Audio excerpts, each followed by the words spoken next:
My engagement party, my fiancé was suddenly replaced by 5 identical-looking strangers. Chloe, aren't you face-blind? If you can find me among them, the wedding goes on as planned. Tristan's voice dripped with cold amusement from the recording playing in my earpiece. But if you guess wrong, the wedding is off. I don't want a wife who can only recognize her husband by sniffing his clothes like a dog. I stood there, clutching the bouquet. Tears welled up in my eyes, blurring the faces of the 5 men standing in front of me, because I knew, without a doubt, that Tristan was not among them. Just as I was about to make an excuse to slip away, the audio file automatically played the next clip. Tristan, if Chloe finds out you ditched her own engagement party to get a marriage certificate with Sienna, won't she? A friend's voice asked on the recording. Tristan interrupted him, his tone sharp and impatient.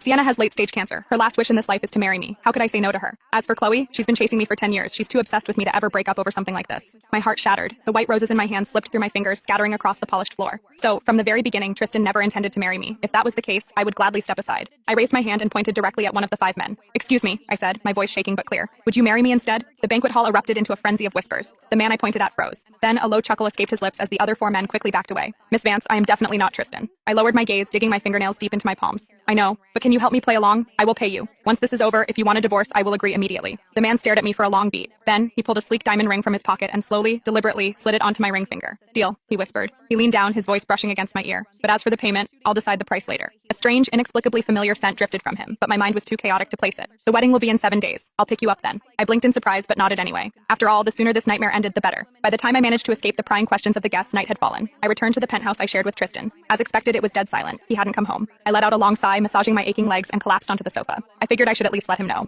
In 7 days, I was getting married too. I unlocked my phone. Tristan hadn't replied to a single one of my Snapchats. With trembling fingers, I opened Instagram. A bright red marriage certificate flashed on my screen, burning my eyes. Sienna had posted it. My days are numbered, but at least I get to stand by his side as his wife at the very end. No regrets. In the photo, Tristan was smiling so gently, his eyes crinkled with warmth, though the rims were slightly red as if he had just cried. The screen went dark, then lit up again. No matter how much I wanted to deny it, it was real. Sienna, my once best friend who had fled to Europe 3 years ago after her family went bankrupt, was now Tristan's wife. Suddenly, a loud, frantic knocking rattled the front door. I quickly grabbed a tissue, wiped my tears, and dragged my exhausted body to open it. Tristan stood on the threshold. Rainwater was dripping from his hair, but his arms were wrapped tightly around someone else. Chloe, there are bags in the trunk. Hurry up and bring them up for me. Before I could even speak, Tristan pushed past me, carrying Sienna up the stairs toward the master bedroom. By the time I dragged the last heavy suitcase inside, I was soaked to the bone and shivering violently from the cold. Chloe, thank you so much for bringing our bags up. You must be freezing. I snapped my head up. A sickeningly sweet scent of expensive perfume hit my nose. Sienna's face was painted pale, but her makeup was flawless. Not a single strand of her hair was wet. She held out a warm mug of cocoa toward me. Drink this quickly, we don't want you catching a cold. Tristan frowned, immediately guiding Sienna to sit on the sofa. Don't worry about her. A little rain won't kill her. Sit down, Sienna.